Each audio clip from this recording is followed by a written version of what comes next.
Good morning, everybody. Thank you for joining us today. My name's Grant. I've got James here as well. Say good day, James. Morning, everyone. Thanks for being with us today. We know your time's important, and hopefully we can go through a bit of a topic today, which is something that can help you out in your day-to-day operations with your business. We have got about 30 to 40 minutes here. We have muted everybody in the background as well, but there is a chat area in the back of the application that you can throw some questions our way. If we get time to get to them, then we'll happily deal with that at the end of the presentation. So let's begin. I think we've got a few people here now, so we'll kick off. Right. Firstly, a little message about us. We couldn't go anywhere without doing this, but basically, WildTech has been around for an extensive period of time now. We really are specialists in what I call digital transformations across what we like to term the hands-on industries. You won't necessarily find us at a bank or a building society or an insurance company, but anything like manufacturing, retail, supply chain, professional services, and financials. Not so much financial services, but those key areas, including e-commerce, is where you generally see us.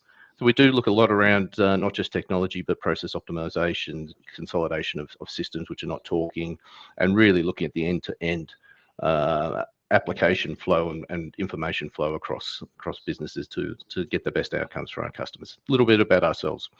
So today we are covering off digital transformation and what it is and certainly what it is not. So really three key things that we're looking at here. Particularly the mindset around approaching digital transformation. We hear, and I'm sure you all hear every day in the media, somebody doing something about digital transformation, but very little about what it is and how do you do it well and what is it all about. So we see people start these journeys, but we've also seen them how they go bad. And I'm going to give you a couple of tips and tricks around what are the three things that you can do that are generally the most expensive to your business, but they're very avoidable challenges when you address them in the right way. And what's the most effective approach?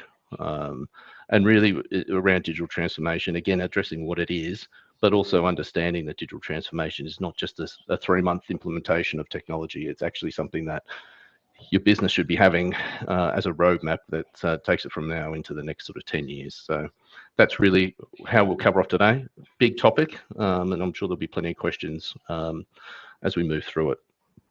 So I think the important thing is, what is digital transformation? Obviously, this is our interpretation, but I think after all these years of doing this sort of stuff, we've got a bit of a lens about the whole thing. And I think importantly, when you talk about it, it's also important to understand what it's not. So digital transformation is not a standalone CRM project or an ERP project. And we see it all the time where organizations want to run at huge pace, quick implementations, get everything done, and then basically rush everybody out the door and get to some sort of value with their particular project. Standalone projects that are running at such great speed that they don't have time to be bedded down and things like that. So they generally fail, and we see it time and time again. What digital transformation is to us is a controlled state of ongoing evolution of smaller projects, smaller iterative projects, which are rolled up into a wider program. That wider program is actually governed at the head of the business. It's not governed by the head of IT. It's not governed by HR. It's not governed by the CFO. It's actually governed by what we like to call the C-level suite or the executives within the organization. Basically own there. It's important to call that out because a lot of these projects we see as well that people, particularly in this market, will leave the business and things like that. By having it stretched across and owned through multiple executives across the top of the business, you actually avoid things like burnout and key man risk. But I'll talk a little bit more about that later.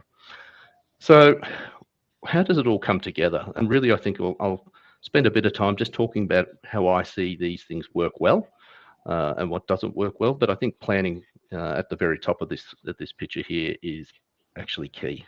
Goes without saying. But understanding what the organization or your business is trying to achieve without thinking about the technology. That's a really important point. too many times we see people rush towards the technology thinking that that will solve a particular issue without actually understanding what problem you're trying to solve or what efficiency you're trying to gain. So understanding where you want to go as an organization and setting that in stone is actually, it sounds so simple, but it happens so often that we don't see that foundational piece put together. It's only then when you actually get sign off and actually spend that time to understand why you're doing this particular transformation program that you'll actually get the result you want. Once you understand that, it's then time to start looking at, well, how am I going to do this from an employee point of view, but importantly, which partners am I going to leverage as part of this business? Again, as I mentioned previously, we see a lot of times where organizations will rush partners in, rush partners out, causes two problems. One, it's a lot of IP that gets wrapped up and tends to walk in and out of the business, but making sure you choose the right partners, particularly those partners that will actually be the prime contractor and own an outcome. We've seen a lot of projects in the past where companies might come in and do an ERP or a CRM project. They walk out the door, but and things fail. Whereas we will actually see other examples of where an organization is maybe the prime contractor, manage and understand the transformation process and what is the key outcomes for the business, and then deliver those solutions in the best possible way to actually leverage the plan that's been put in place. It's, again, seems like fairly simple, but the reality is a lot of the time when the companies that we see go wrong, they've engaged partners without really rolling them up into the wider plan that's been set. The other Really thing, about de-risking, yeah, Grant, isn't it? It's really about just de-risking that it with that is. prime contractor approach. It's you want to trust someone over that journey and not have to worry about one thing going wrong, because if one thing goes wrong, we've seen it so many times, it can just disrupt the whole journey. Users Yeah, get disenfranchised with that process, and it's just so key. yeah, it's so true, mate. And I think partners that will run, I call it running towards the risk. It's a key outcome. I mean, that's something that we do pride ourselves on. We will take that risk for that outcome. But it's not just us. If you're looking out in the partner community, you really need to be starting to think about those players that will actually de-risk your project for you, not add more risk to your project. And again, we see that a lot of the time. So it's an important point. I think leading into that, then there's actually the technology that you're working with.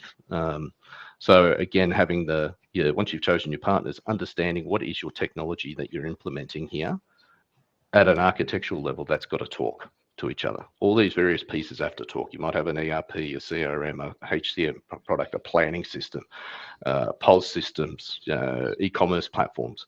All, if you go and choose one by itself, might be the best point solution in market. But if you can't get them to talk to each other, your whole program is in absolute jeopardy of falling apart. Again, there may be scenarios here where you don't go for the biggest, shiniest, best solution. You go for the one that will actually work most effectively with some of your other platforms that you've got to make sure that you get the outcome you're chasing. Again, James, probably your experience would tell that trying to make these things stick together sometimes is the most difficult part of the whole transformation program. Yeah, it's really about, Grant, looking at what the systems that you're talking about altogether are intended to do and not try to make something that it's not. Yeah, We see it all the time with some of our customers coming in, and they want an outcome, and they're trying to engineer a system like an ERP to do everything, and do all the heavy lifting for certain things that it's not made to do the heavy lifting for. And what it yeah, often results in is a lot of customization that doesn't actually make sense to the bigger picture. So sometimes it actually does make sense to bolt something into that main platform that is doing a lot of the heavy lifting to complement it in the right way. I think that's the key thing. We're looking for complementary elements through this, rather than things that are overcooking what a system really should do. it's exactly right, mate. It's very, very true. And there's countless examples out there that we could quote around that, but it's important for everybody here to understand it's less about the shiny thing and more about what you're trying to achieve that is important in these particular programs. And I think the last point in that particular slide, but something I'll spend quite a bit of time talking about, is your employees within your organization. If you think about these transformation programs, the people that are actually at the ground level, they're at the coalface, and they're living in this new world. They're actually the most important as part of the the driving force with the new change that's coming in to make things happen. Customers are absolutely your number one stakeholder in terms of that. But if your employees aren't on board, then the whole thing falls apart very quickly. So we do spend a lot of time understanding how employees can engage effectively with the new change that's coming along. We often call it the permafrost. It's interesting. You might have a board or a group of C-level executives who will set this particular vision, rush to go get partners in, forget about the employees, and then the employees basically say, I'm not going to do it. Or I may not say that I'm actively going to do it, but actually we'll start to work in the old world, and things become very, very difficult. So that permafrost is important. You've got to be thinking all the time when you're running these organizations, how do I make sure that the change sticks? How do I make sure the message is heard? How do I make sure that the transition happens? It's always a bit of pain. Change is difficult, but how do I do it in the most efficient manner? And I'll spend a little bit of time talking about that now. So I've talked about the employees. It really is that end user adoption that we need to bridge the whole time.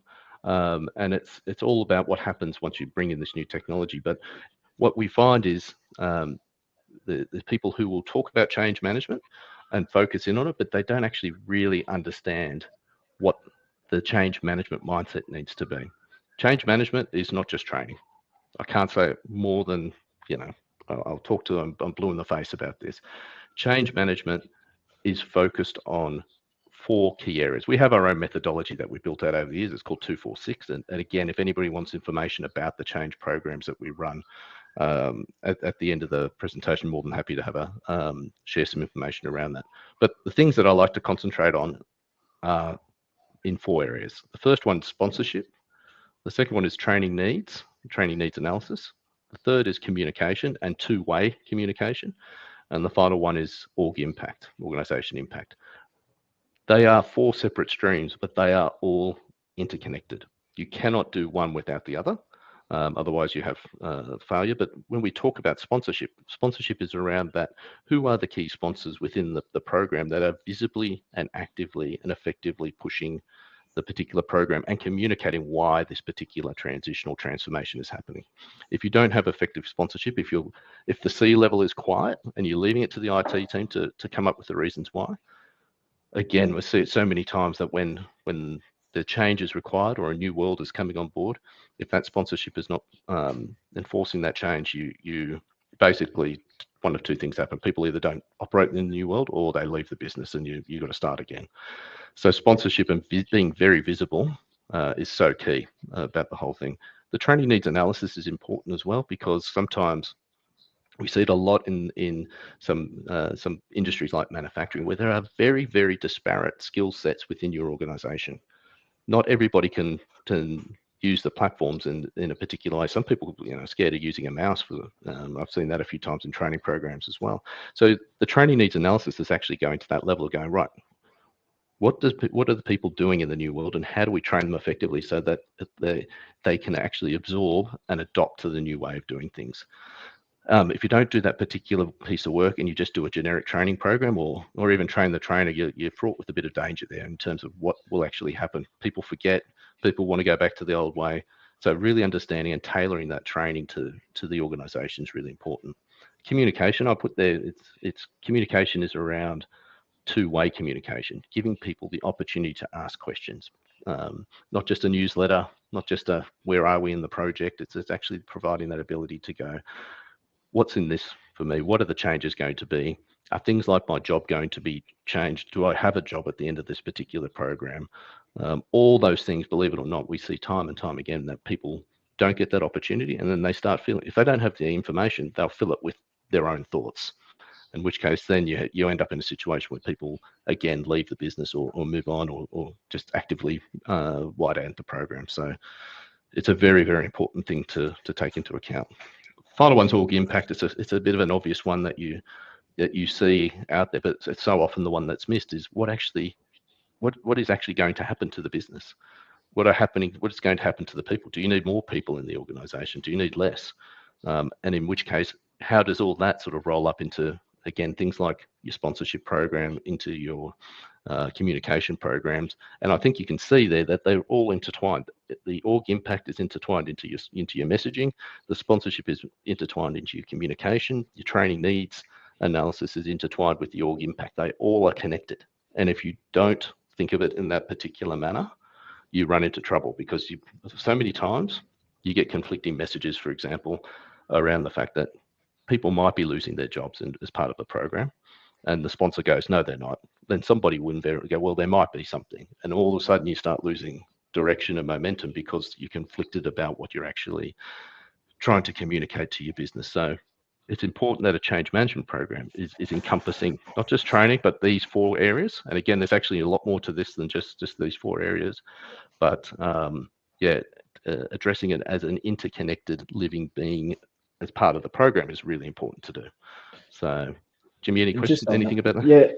Yeah. Just, I think it's sometimes what we find, it is a bit of an uncomfortable thing to address in the business, because you do have to go down to the individual employee who might not normally be considered as part of what you're achieving if you're just adopting one little system change here or there. You actually need to go right down to that person who might be a problem during the project, and make plans and strategies around how you're going to handle that person. Because if they're the person you can flip across to embracing the change, they're going to be your best advocate all the way through. So a lot of the time it's about making a plan around how you're going to attack some of the difficult decisions early, connecting everything together, so that that person who might be the problem child, if you like, within the change that you're trying to achieve, it becomes your best advocate. And we've seen it go both ways, where businesses haven't been prepared to adopt the change at that level, and go right down to that individual, and that results in problems, and others that have, and it's been a really great success. So it's just sometimes a little bit of it's a big step to take, because you have to make some tough decisions with the plan. It's not just a plan, you actually have to really implement it. Yep, that's so true. And I think that comment about who's the noisiest or the squeakiest wheel in the business, so often we see them try to be buried in a project, and it never works. They actually have to be addressed first up. It's harder work, but once you get them on side, they're actually, if that person's on side 99 times out of 100, the rest of the business will line up behind them. It's a really interesting thing. But unfortunately, when we see these change programs happen, a lot of the time they're pushed aside because they're not going to toe the line, or they're going to pollute the message rather than be on board. So best to deal with it up front and really make sure that you take them into account. Okay, right. So I think this is a really important part, and we'll hand over to James after this slide here to just talk a little bit more about it. But we talk about it, is your business or organisation ready to run? And that is, I talk about before organisations doing quick 3-month implementations and then getting people out. That's not running. That's actually just giving yourself an uppercut a lot of the time and causing more problems than anything else. Learning to run is actually the marathon. It's actually the long journey that you're going to be taking as part of this whole thing. But there's 3 key things that I think you need to focus on in this to keep your business on track when you are doing these particular digital transformations. The first one's really the distraction phenomenon. And I've been in the game for a long time. Geez, I think nearly 30 years. And the number one thing I see where people go wrong is where in the transformation program, people chase the technology without understanding what is the actual process change or the transformation they're trying to achieve. I'm seeing it with AI. It's the coin the phrase. It's solutions looking for problems. So I love the fact that 10 years ago we were talking about big data. It's actually more than that, but big data, Internet of Things, all these platforms and whatnot, all came out 10 years ago. The reality is we're only really starting to use them now in the way that they were designed. AI is another one where there's a hiss and a roar, everyone's chasing it. At the end of the day, if it's not ready or you can't actually implement or see why you're going to implement particular pieces of AI to come up with an outcome, then avoid the FOMO, don't chase the dream, just wait till you actually really can construct the business case and the reasons why that you're going down this path. Otherwise, you'll end up in a mess. So that's one of the key things, and I'll again let James talk to that a bit more. I think the other thing is around the the gaps in understanding around digital transformation. I think I've spoke at length about people wanting to do really fast, short implementations and get it done and move on. It's actually not the way things need to be looked at. You actually need to sort of challenge your business to be comfortable in things like multiple go lives. You need to be able to say, okay, well, there might be 6 or 7 go lives that we have, and people get a little bit tired of that. But amazingly, when you see them, you do a little one first, and maybe a slightly bigger one next, and then the major ones as time goes on. People they get match fit. Your business actually becomes match fit for the actual transformation program. So it's really interesting watching businesses who really get into that and understand what these transformation programs are about. The ones that don't get it, they end up in trouble. And I think the final point there is around the adoption side of things. And I've talked a little bit about that in terms of you can go out now, and we see this a lot, you can go out now and buy a Salesforce license with your credit card. You can go out and buy a Microsoft product with your credit card. You can go out and buy an Oracle product with your credit card. And you get this creeping technology landscape that happens by default because people start using it without actually understanding what is the major point of the transformation program. So you end up with platforms and solutions with this technology creep, which is really becomes very expensive, uncomfortable as they bed in. So not having that structure around the programs of work that you're trying to do and that haphazard adoption, including then looking at things like integration, become a real problem. So I'm going to stop talking for a while. I'm going to let James talk a bit more about this in detail, but they're the 3 things really that we focus in to make sure that you guys or any business that we work with is ready to run and not just flounder in terms of some of these technology projects. So over to you, James. Cheers. Yeah, I think also as well, and to add into these points that we're going to cover off on, we've released a white paper and put out an article detailing a few more points that are really relevant to digital transformation. The reality of it is that we're talking about a bit of a beast, and there's a reason it's so difficult to achieve for organizations, because there's so many different moving parts and challenges that you have to attack to sort of achieve your transformation goals. So we focused in on the 3 challenges here because we think they're quite intertwined to the overall message at a higher level of what you have to sort of start out doing from a conversational view to move forward in the first instance and have the right mindset all the way through. I think when we talk to the distraction phenomenon, as Grant mentioned, it's just the idea that you've got a new piece of shiny technology that's out there that you can purchase with your credit card.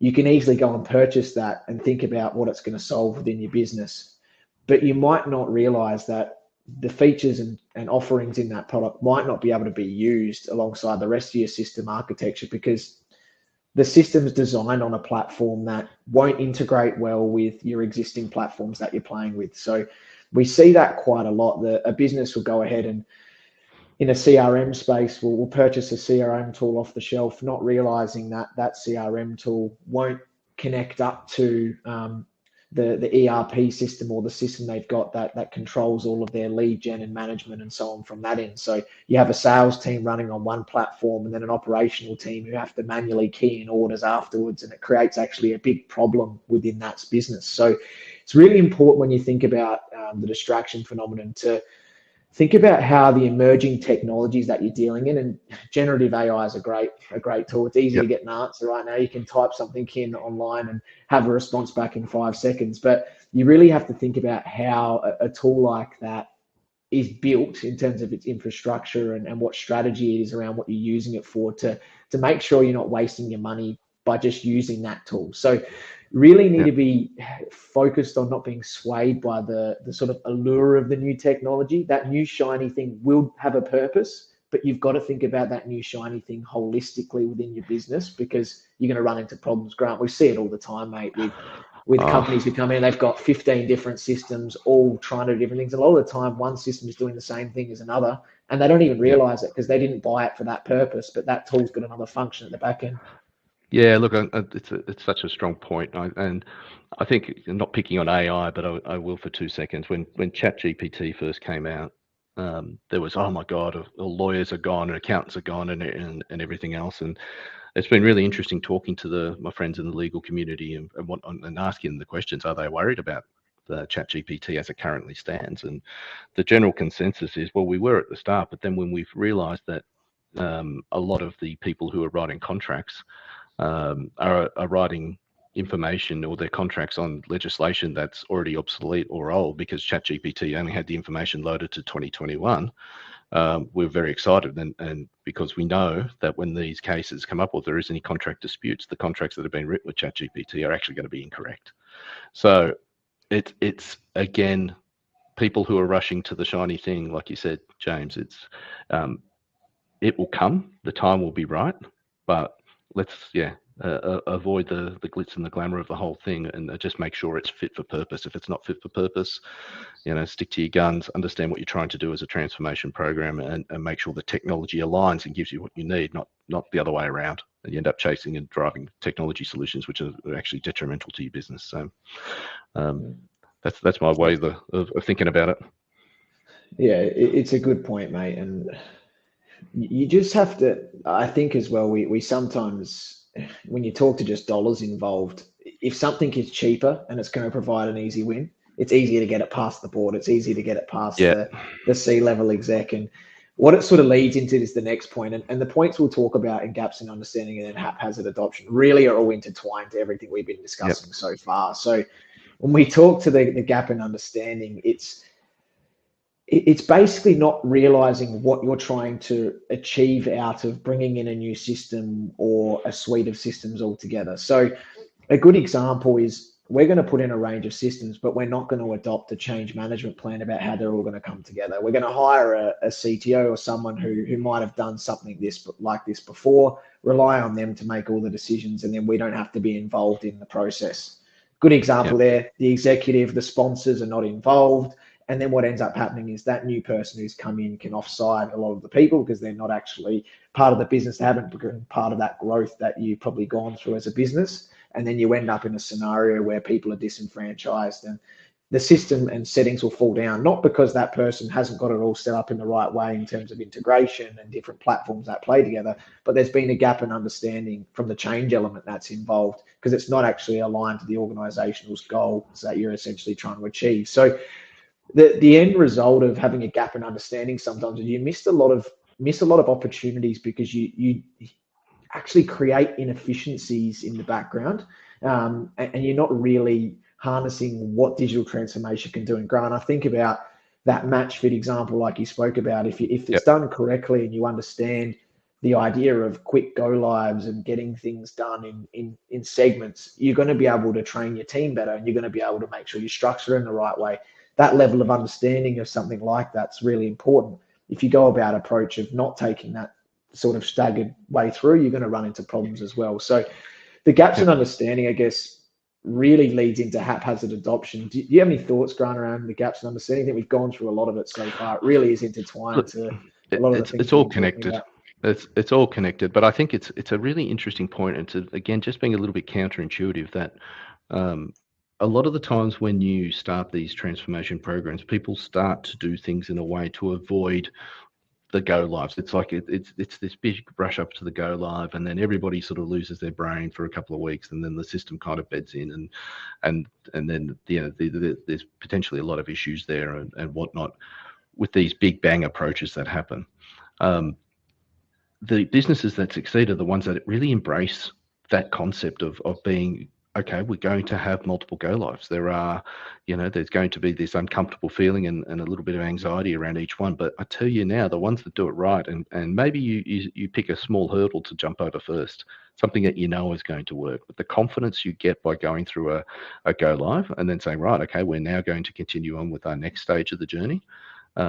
The business grows. You see people, patting themselves on the back. It's a huge kudos to the business when they go through these changes. The reality is, when you're talking digital transformation, some of them go for years, and you might have periods of downtimes. But the reality is, if you stagger each of the go lives or each of the projects, you just get match fit, and you shouldn't be scared of that. And that's probably the single biggest thing I see businesses shy away from is that idea of, yes, I'm going to go live, yes, I'm going to disrupt my business, but I'm okay with that. So yeah, that's one of the key things there. Thanks, mate. All right. Yep. So this one's quite self-explanatory. I think it's probably the easiest point to sort of understand at a high level. You go and bring in a new system and you go and say, okay, we're going to put this into our architecture, and you don't think about the bigger picture. What you create is an absolute web of systems that don't necessarily talk together in the right way or don't talk at all. Now that creates a lot of problems in your industry or sort of your business, because you're going to have people doing a lot of double entry. You're going to have people doing a lot of things that actually take them away from what they're really good at in their day-to-day job, because they're spending all their time piecing together systems that are not meant to talk together. And I think that's a really important point. You're essentially creating barriers because the systems that you're trying to put in, because you haven't thought about it holistically, are not actually meant to talk together in the way that you're intending them to. You're just hoping for a gold standard outcome without thinking about the process behind how that outcome should be achieved. So what's really important is when you're thinking about digital transformation, you're taking a holistic viewpoint of all the systems that are involved. The next set of slides that we talk about will really hone in on the point of haphazard adoption and how you can avoid that. Because if you do acquire disparate systems, a good example, HR POS not connecting in to payroll correctly, or POS not connecting into inventory and warehouse management, you're not going to have a seamless sort of picture, which will mean people will have to do more in the background to piece that together. And that's just going to impact all your efficiencies that you're trying to achieve. So when we attack the haphazard adoption approach and some of the other areas, what we tend to do, and Grant, if I get you to go to the next slide, we Yep. Sure. really focus in on looking at the holistic approach and landscape together. So this diagram on the left I really like, because it gives you a picture, and it's typically a diagram of an ERP system, which tends to be at the core of what you're trying to achieve from a digital transformation project, at the sense of it's going to be doing a lot of the heavy lifting as the source of truth for your inventory data, for a lot of your financials, the key information that drives a lot of your reporting and back-end requirements. But what it sort of highlights is that one system, if we take the example of an ERP or a successful system implementation, is going to do a lot of things. It's going to have requirements that's going to tie together CRM, inventory management, commerce, marketing, and so on. But that system itself might not do everything it's supposed to do. So what you have to do when you consider what the business needs is look to the systems that are going to achieve all of the needs that you have. And that might be multiple. And a lot of the times we're dealing with companies who require, if it's a discount retailer or online retailer, they probably need 6 or 7 different systems talking together Yep. to achieve their goals all together. Now, the only way that works, though, is if you look behind the big circle and look behind all of the different areas that require the business to be successful, and you think about the hardware and software that's actually essentially behind the products. You think about the infrastructure behind the products and the architecture, because you need to make sure all these systems have the right security metrics in place, and you're not going to compromise the business by bringing one system in compared to another. You need to look at how it's all stored together, because you quickly bulk together 6 systems, and if you're using a middleware platform like a service bus, it's going to potentially be very expensive.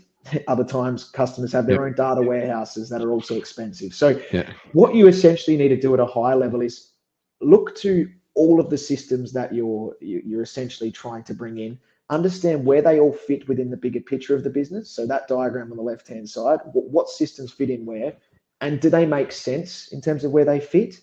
Last thing, are they actually set up in the right way to talk together? And that's where the picture on the right-hand side comes in together really well. Grant, I know you're really passionate about this sort of slide as well. Yeah. There's a lot behind it, and we can talk to it for Yeah. hours, but it's a really important Yeah. one when it comes to tying everything together. Yeah. Look, it's such a great slide, and I think my only commentary is I'm hoping people will think in the same way I am. But I think a few years ago, before cloud, the thing that we saw when we do these implementations or these transformation programs was Excel actually fills the gap of everything. So there's a new spreadsheet, there's a new report, it's all Excel based, and businesses were sort of, okay, I've got these platforms, and where I had gaps, we put in Excel, and then we'll try and make it work. And hopefully, even people start trying to get Excel to talk directly to databases, and off we go. We're seeing a real shift, and the shift is because you can procure these point solution platforms with a credit card. You can see people go and buy a new platform, and then all of a sudden by default it becomes your CRM platform or your HR platform. you haven't gone through any process. Somebody's just taken the initiative sometimes, and some people just get the grumps and then decide to go, well, I can't get what I want. I'll literally go and expense this for a couple of dollars each month. And that's my new point solution. Could be around CRM, it could be around support, it could be around e-commerce even. So they're the situations now that we're seeing less of that Excel model and more of the outcome is still the same. We've got to take a holistic approach, but yeah, the ways things are happening these days are very different. So, but it's we could go on for hours about this. So I think we better just keep going with the time constraints we've got. So there we go, Jimmy. Off to the next one. Yeah, and sort of the last couple of slides here before we dive into a bit of Q&A and some of the questions that we've got through is really around the mindset you can have going into all of this thing, these scenarios we've been talking about. I think you have to be really open-minded and you have to have that growth mindset when you're thinking about transformation. You can't come into the scenario thinking that you know everything in the business and you know exactly what you need at a high level. You need to listen to people who are going to tell you different ways and thinkings around how you might improve a certain system. You need to be able to be prepared to listen to your team as well. So you have to be prepared to listen to what their challenges are and what their recommendations are. And you can't have that fixed mindset that derails all of the scenarios we've been talking through. So when we tie this all together, the challenges that we sort of spoke about really tailor into someone who's got a fixed mindset to an approach to digital transformation. It's essentially the starting point for where all the problems sort of begin. If someone's got a fixed mindset, they will adopt a system in the wrong way. They have the gap in an understanding around how it needs to be achieved, and they're really not thinking about the bigger goals, and they're distracted by it. The person who's got that growth mindset, who's willing to listen, think about the bigger picture, will hear all of the elements and then make the right decision. And that's really what digital transformation is about. It starts as a conversation. You can't dive into the technology straight away necessarily. And when we go into businesses and attack digital transformation, you'll find if you end up working with us that we will just talk high level to what the business is trying to achieve at the start and where your challenges are going forward. And then we'll look at tailoring systems around your problems, because we need to think about everything that's involved in your business, and you do as well, before you start making critical decisions in the background. And that's really tailored into your growth mindset, because transformation is not about a quick win in a month or 2 months. It's really about potentially 12 to 24 months of continuous improvement and that sort of match fitness that Grant's been talking about, that enables your business to grow as the systems grow around you as well. So you've got to be really prepared to think open-minded. I know that's sometimes a bit hard for executives who potentially have an idea of where you want to get to, but not necessarily the means in between. You might have an idea how you're going to get there as well. But yeah, you've really got to be prepared to listen in and think about this holistically, because if you're not prepared to do that, you'll encounter a lot of the challenges we mentioned before. Yep, that's very true, mate. Very true. I think even then, it's difficult to say sometimes, but when you run into people who have a fixed mindset and you're within your business, nothing makes a bigger statement than potentially moving those people on. It's not what you want to do, and it's certainly people that everyone has the ability to change, but if it's proving entirely so difficult that you can't get the open growth mindset embedded in the business, then potentially moving those people onto to another organization makes a lot of sense, and we see it a lot. That it does help. It's uncomfortable, but that's what change does. Sometimes we have to live with that sort of thing to get the right outcome. Yeah. All right. Cool.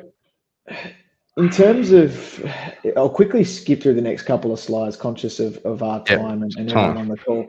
But essentially what we've done is we've placed a couple of scenarios in around some key departments in a business, and where you might start in day one compared to where you end up at the end of day 365, or however long your digital transformation journey takes.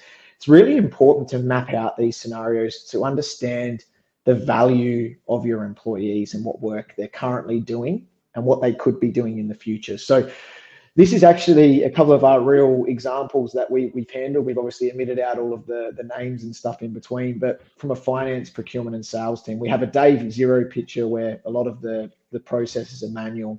for companies. There's a lot of double handling of information that's required across all the teams. Decision making is really difficult. And then we have a day 365 picture in the next slide, Grant, that we skip to, where we talk about what the change has actually meant for those employees. And it essentially stems around allowing your employees to do the job that they were hired to do.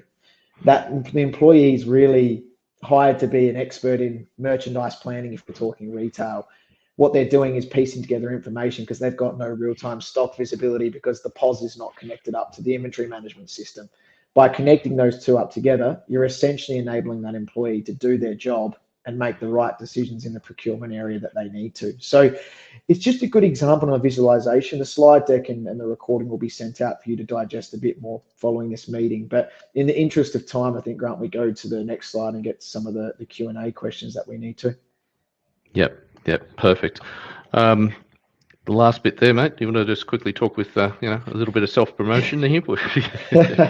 Yeah, so obviously we've got a wider team, and the people you're seeing up on the slide here are key pillars in each of our divisions that we sort of talk about. So from Grant at the top and myself from general manager side, we then have our sales guys and team in Louis and Carl, who really drive and spearhead a lot of the process and work with you to understand your needs at the start, right down to our heads of department, in particular Jesse and Dave, who are really passionate about what we talk about and drive the adoption and delivery all the way through. I guess the key thing with WildTech, you're dealing with one team all the way through. It's not like you have a sales guy who you never see again all the way through the process, really passionate about tying this whole thing together and working as a team, which is why we put our faces to the website, even though they are a bit ugly.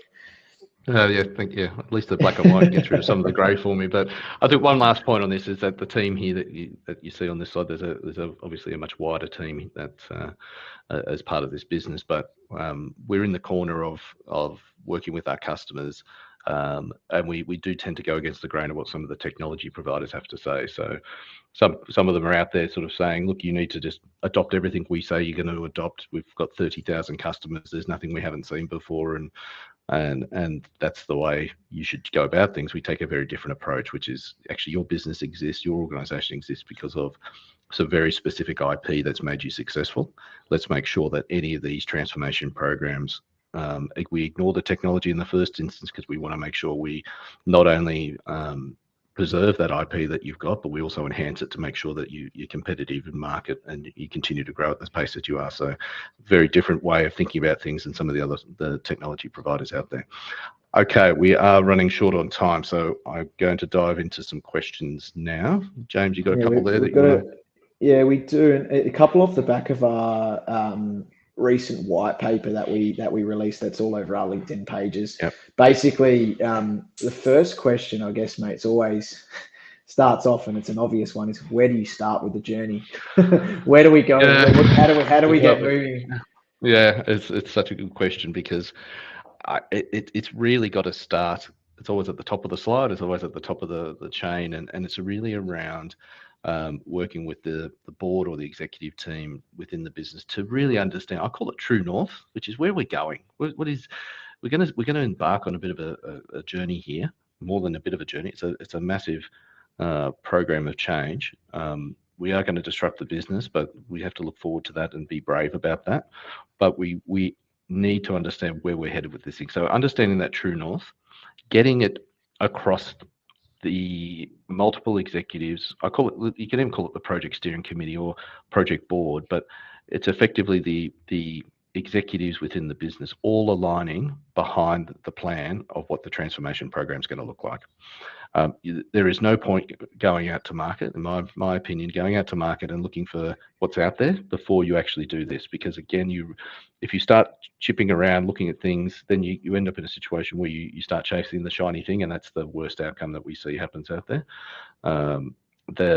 Again, let's look for what the solution is. Make sure that we understand the problems first. We don't want to have a thing where we've got technology solutions looking for a problem. It's the other way around. We want to understand the problem. We want to make sure that the program aligns with that problem, and then we build the solutions accordingly.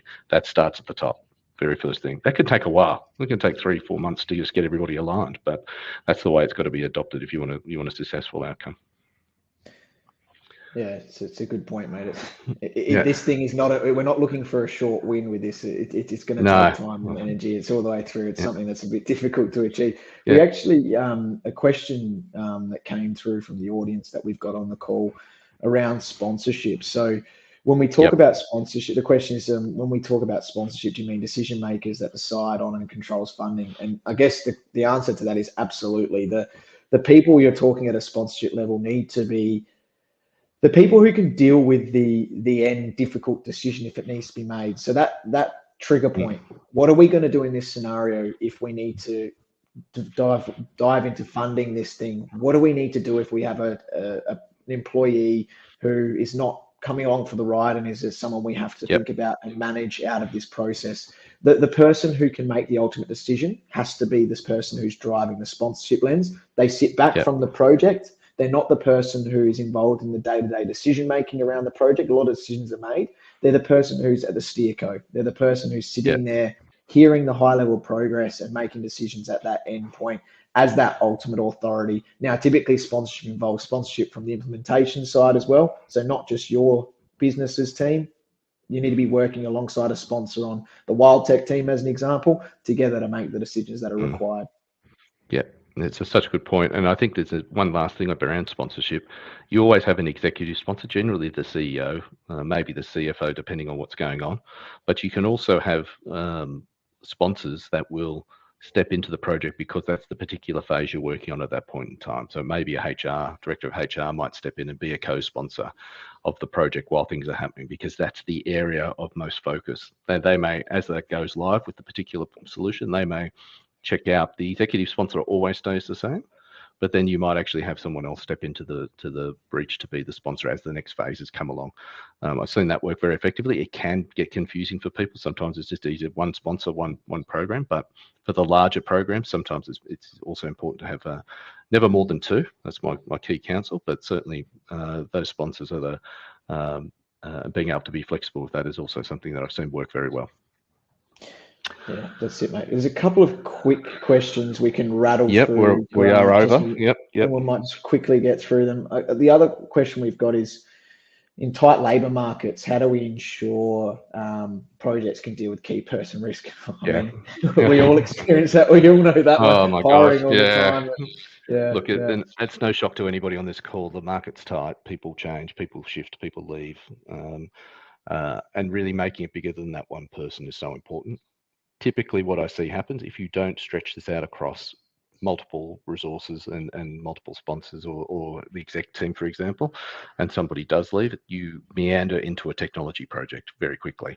And it's then a race to how quickly can we get this live and how the hell do we just shut this off and get on with life, because this is now hurting us and we don't know why we've actually started this journey. So again, conscious of time and quickly answering it, but you again, it's so important to make sure that the program of change is understood across the business so that you're not exposed to that key person risk. Yeah, it's a really good point. We're all experiencing it. We see it a lot. The bane of our existence in the last 12 months. Absolutely on a limb. Yeah. I think the last one we've got, mate, just quickly in the interest of time. So I'm halfway through a project and a new technology comes along, like we're talking about, like ChatGPT, and basically technology people want to start including it into the tech stack. They jump ahead. How do we handle the person who says, hey, this is going to help us all the way through?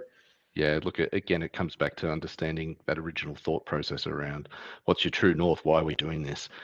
A lot of the time it could be worth staying with the older technology for the fact that it's going to address the problems that you're experiencing or the efficiencies you're trying to gain within your business.